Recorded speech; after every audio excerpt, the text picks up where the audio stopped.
السلام علیکم ورحمۃ اللہ وبرکاتہ۔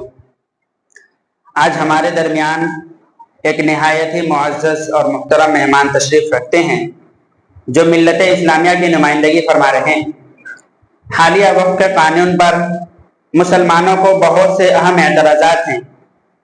آج ہم اپنے مہمان سے انہیں اعتراضات کی وجوہات جاننے کی کوشش کریں گے۔ تو سب سے پہلا سوال ہمارا آپ سے یہ ہے کہ حکومت اور وقف کے نئے قانون کو لے کر آپ کی کیا رائے ہے؟ وعلیکم السلام ورحمۃ اللہ وبرکاتہ۔ بسم اللہ الرحمن الرحیم۔ سب سے پہلے میں اللہ رب العزت کا شکر ادا کرنا چاہتا ہوں کہ اللہ نے ہم سب کو دین کی نسبت سے یہاں جمع فرمایا ہے۔ اس کے بعد میں حضرت الاستاد فقیہ العصر حضرت مولانا خالد سیف اللہ رحمانی صاحب زیدہ مجدہ ناظم المعہد العالیہ الاسلامی کا بہت زیادہ شکر گزار ہوں کہ انہوں نے اس اہم مسئلے پر گفتگو کرنے کا موقع عنایت فرمایا، اور میں آپ کا شکر گزار ہوں کہ آپ نے ایک اہم موضوع پر گفتگو کرنے کے لیے مجھے مدعو کیا ہے۔ جس موضوع پر آپ نے سوالات کیے ہیں اور یا کرنا چاہتے ہیں، یہ بہت حساس اور اہم موضوع ہے۔ اس وقت ہندوستان کے پارلیمنٹ اور ہندوستان کی عدالتوں میں جو مسائل زیر بحث ہیں، ان میں ایک اہم مسئلہ وقف بورڈ کا بھی ہے۔ آپ کو معلوم ہے کہ جب سے بی جے پی سرکار نے ہندوستان کی حکومت سنبھالی ہے، اس وقت سے آندھی کی طرح قوانین لائے جا رہے ہیں، اور ایسے ایسے قوانین لائے جا رہے ہیں جس کے ذریعہ ہمارے مذہبی وقار کو مجروح کرنے کی کوشش کی جا رہی ہے، ہم سے ہمارے مذہبی حقوق کو چھیننے کی کوشش کی جا رہی ہے۔ اسی قوانین میں سے ایک قانون ابھی کچھ دنوں پہلے بی جے پی کے پارلیمنٹ میں پاس کیا گیا، وقف ترمیمی قانون 2025 ہے۔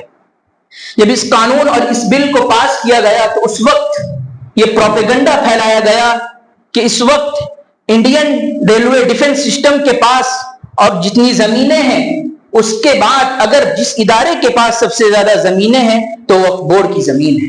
حالانکہ یہ پروپیگنڈا بالکل غلط ہے، اس کا حقیقت سے کوئی تعلق نہیں ہے۔ ابھی آپ نے کہا کہ یہ جو ڈاٹا آپ نے کچھ بتایا، تو کیا اس کا ثبوت اور آپ کے پاس کوئی اس کا ڈیٹا ہے؟ جی بالکل، اس کا رپورٹ ہمارے پاس موجود ہے۔ میں مجموعی طور پر اس کو پیش کرنے کی کوشش کروں گا کیونکہ وقت بہت مختصر ہے۔ حکومتی رپورٹ کے مطابق ملک ہندوستان میں وقف کی جو زمینیں ہیں وہ تقریباً 9 لاکھ ایکڑ یا اس سے کچھ زائد ہیں، لیکن وقف کی رپورٹ کے مطابق ملک ہندوستان میں جو وقف کی جائیداد ہے وہ 7 لاکھ ایکڑ یا اس سے بھی کم ہے۔ لیکن معاملہ اس کے بالکل برعکس تب ہوتا ہے جب ہم انصاف کے نظروں سے دیکھتے ہیں اور تحقیق میں جا کر دیکھتے ہیں تو پتہ چلتا ہے کہ ہندوؤں کے مذہبی جائیدادوں کی جو زمینیں ہیں، رپورٹ کے مطابق میں صرف 2 ریاست کا نام لوں گا، ریاست تلنگانہ اور ریاست آندھرا پردیش کے اندر ہندوؤں کے مذہبی جائیدادوں کی جو زمینیں ہیں اس کی تعداد تقریباً 9 لاکھ ایکڑ سے زیادہ ہے۔ لیکن اس کے باوجود ان کے خلاف کوئی پروپیگنڈے نہیں کیے جا رہے ہیں، ان کے خلاف کوئی آوازیں نہیں اٹھائی جا رہی ہیں۔ اس کا مطلب یہی ہے کہ حکومت اور نظام دونوں انہی کے کنٹرول میں ہے۔ اگر کوئی بولنے کی کوشش کرتا ہے تو اس کی آواز کو دبانے کی کوشش کی جاتی ہے۔ یہی ہمارے ملک کے اس وقت کے حالات ہیں۔ ہمارا دوسرا سوال یہ ہے کہ حکومت نے وقف کی جتنی جائیدادیں ہیں ان سب کو ڈیجیٹل کرنے کا فیصلہ کیا ہے تاکہ اس کی آمدنی، اخراجات اور جائیداد کی تمام تر تفصیلات نیٹ پہ موجود رہیں۔ جب جو چاہے اپنا موبائل نکالے اور دیکھ لے، تو آپ لوگ اسے مخالفت کا مسئلہ کیوں بنا رہے ہیں؟ اور جبکہ حکومت تو صرف اور صرف شفافیت چاہتی ہے، تو کیا شفافیت پیدا کرنا کوئی بری چیز ہے؟ بہت اہم سوال آپ نے کیا۔ میں بس یہ کہنا چاہوں گا کہ جب اس قانون کو پاس کیا گیا تو اس وقت حکومت کی جانب سے یہ کہا گیا تھا کہ ہم یہ قانون اس لیے لا رہے ہیں کہ ہم ملک کے اندر ٹرانسپیرنسی، اکاؤنٹیبلٹی اور پبلک ویلفیئر کو فروغ دینا چاہتے ہیں۔ ہاں، شفافیت اور ٹرانسپیرنسی ایک اچھی چیز ہے، لیکن اس کے کچھ شرائط ہیں، وہ شرائط کے دائرے کے اندر رہتے ہوئے وہ کام کرنی چاہیے۔ آئینی حدود اور شرعی حدود کے دائرے میں رہتے ہوئے شفافیت کی جائے۔ آپ کو معلوم ہے کہ وقف کوئی عام جائیداد نہیں بلکہ ایک مقدس مذہبی تصور ہے جس کا استعمال صدیوں سے مسلمان اپنے شب و روز کی عبادت کے لیے کرتا رہا ہے، اور یہ مسلمانوں کا حق ہے جو صرف وقف کرنے والوں کی نیت اور شریعت کے مطابق ہی چل سکتا ہے۔ کیونکہ حکومت اگر دستور ہند کو دیکھیں، دستور ہند بھی اس کی اجازت نہیں دیتی کہ کوئی حکومت آ کر کسی کے مذہبی امور میں مداخلت کرے۔ اور میں رپورٹ کے مطابق یہ بتا دینا چاہتا ہوں کہ اگر آج ہم حکومت کو یہ زمین دے دیں گے، یہ جائیداد دے دیں گے، کوئی وقف کی زمین نہیں بلکہ سرکاری زمین کہلائے گی، پھر سرکار اسے جیسے چاہے گی، جس طرح چاہے گی استعمال کرنے لگے گی۔ کبھی ہمارے نمازوں پر روک لگا دی جائے گی، کبھی ہمارے عبادت گاہوں پر پابندیاں لگائی جائیں گی۔ اگر آج ہم نے اس بل کی مخالفت نہیں کی، اس قانون کی مخالفت نہیں کی، تو آنے والے دور میں وقف کے مقصد اور تقدس کو بہت زیادہ نقصان پہنچے گا اور وقف کا تحفظ بھی بہت مشکل ہوگا، جبکہ ہندوستان کا آئین، ہندوستان کا سمویدھان اس کی بالکل اجازت نہیں دیتا۔ میں بتا دوں کہ آرٹیکل 26 ہمیں اپنے مذہبی اداروں کو خود منظم کرنے کا حق دیتا ہے۔ اسی لیے ہم حکومت کے ڈیجیٹل نظام کے حق میں تو ہیں، لیکن ہم حکومتی ڈومینیشن اور حکومتی تسلط کے بالکل خلاف۔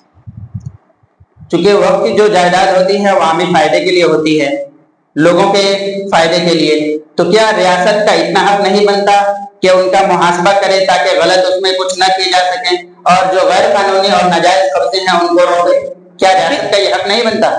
بالکل، اگر کہیں غلطی ہو اور غیر قانونی استعمال ہو تو اس کی اصلاح ضروری ہے، لیکن اصلاح کا مطلب یہ نہیں کہ پورے نظام کو مرکزی کنٹرول میں لے لیا جائے، پورے نظام کو سینٹرلائز کر دیا جائے۔ ہاں، اصلاح کی جائے درستگی اور حقوق کی رعایت کے ساتھ، اور دستور ہند کے مطابق اس کی اصلاح کی جائے۔ اگر مذہبی اداروں کا کوئی ذمہ دار غلطی کرتا ہے تو اس کا محاسبہ ضرور ہونا چاہیے، لیکن انصاف کے دائرے میں ہونا چاہیے۔ کوئی بھی سیکولر آفیسر آ کر ہمارے مذہبی امور میں مداخلت کرے تو ہم بالکل اس کے خلاف ہیں، کیونکہ وہ قانون اور آرٹیکل 25 ہمیں اس کی بالکل اجازت نہیں دیتا۔ ہمیں اپنے اداروں کو قانون کے مطابق منظم کرنے کا حق ہے، اسی لیے ہم حکومت کی نگرانی کے حق میں ہیں، لیکن حکومت کی مداخلت کے بالکل خلاف۔ آپ کا اعتراض کس بات پہ ہے؟ حکومت نے نظام کو اپنے کنٹرول میں لے لیا ہے اس بات پہ، یا حکومت جو شفافیت پیدا کرنے کے جو راستے اور طریقے اپنا رہی ہے اس پہ؟ اگر آپ کا نیت درست، آپ کی نیت اگر درست ہے اور آپ شفافیت چاہتے ہیں تو آپ کو کوئی اعتراض نہیں ہونا چاہیے۔ دیکھیے، ہمارا اعتراض صرف نیت پر نہیں بلکہ حکومت کے طریقہ کار پر بھی ہے۔ حکومت کا بنایا ہوا نظام، حکومت کا بنایا ہوا قانون ہماری شریعت سے بالکل مختلف ہے، دستور ہند سے بالکل کٹا ہوا ہے۔ وقف کا نظام صرف محاسبے سے نہیں بلکہ وقف کرنے والے کی نیت اور شریعت کے مطابق ہی چل سکتا ہے۔ کوئی بھی غیر شرعی آفیسر، کوئی بھی حکومتی ذمہ دار آ کر وقف کے جائیدادوں کے مطابق یہ فیصلہ کرے کہ اسے کہاں، کس جگہ، کیسے استعمال کرنا چاہیے تو یہ دستور ہند کے خلاف ہے، ہم اس کی بالکل اجازت نہیں دیتے۔ ہاں، نظام ڈیجیٹل ہو، اصلاحات ہوں، لیکن مذہبی اداروں میں، مذہبی امور میں غیر قانونی قبضہ نہ ہو۔ چونکہ وقت کافی ہو چکا ہے اور آخری سوال ہے، اس سے پہلے ایک چھوٹا سوال پوچھنا چاہوں گا آپ سے کہ اس لڑائی میں حکومت کے ساتھ جو آپ کی لڑائی ہے، آپ کی اور حکومت کی، تو اس میں صرف مسلمان ہی ساتھ دے رہے ہیں یا دوسرا طرفہ بھی؟ بہت اہم سوال آپ نے پوچھا ہے۔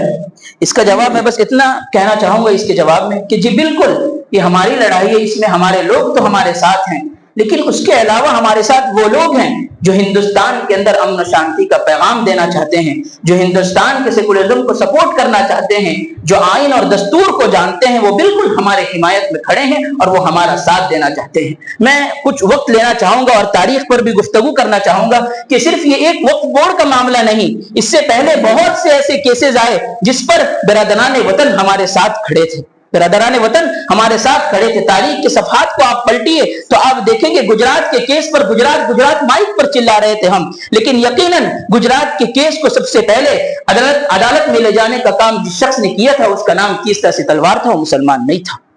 اسی طرح بابری مسجد کے مسئلے کو لے کر انصاف کی آخری امید لے کر سپریم کورٹ کے چوکھٹ میں جو وکیل کھڑے تھے ان میں سے ایک راجیو دھون تھے جو مسلمان نہیں تھے۔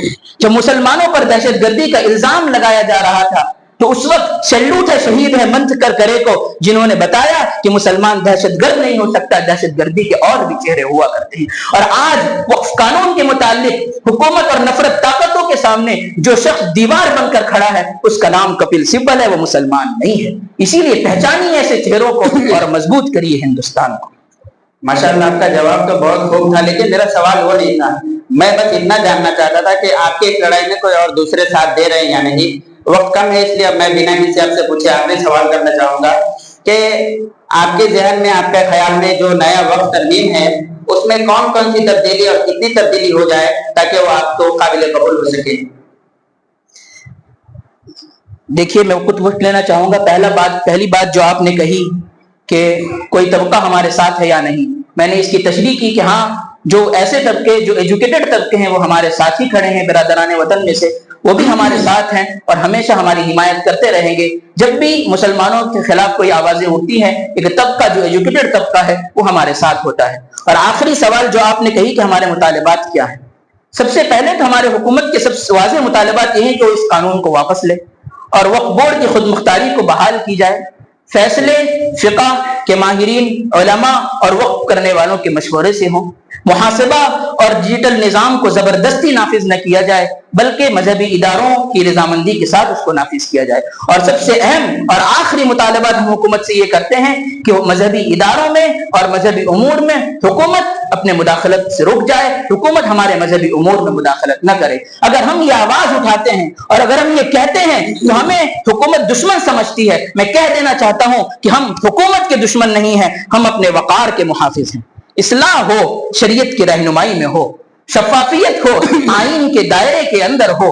ایسا نہ ہو کہ مسلمانوں کے حقوق کو چھینا جائے، ان کے حقوق کو متاثر کیا جائے، ان کے اداروں میں، ان کے مذہبی امور میں مداخلت کی جائے اور انصاف کا قتل کیا جائے. ہم حکومت سے اپیل کرتے ہیں کہ وقف کے مذہبی تشخص کا احترام کرے. اگر حکومت واقعی ٹرانسپیرنسی اور پبلک ویلفیئر کو فروغ دینا چاہتی ہے تو اس قانون کو واپس لے لے اور ہمیں اپنے مذہب کے مطابق زندگی گزارنے کا حق دے.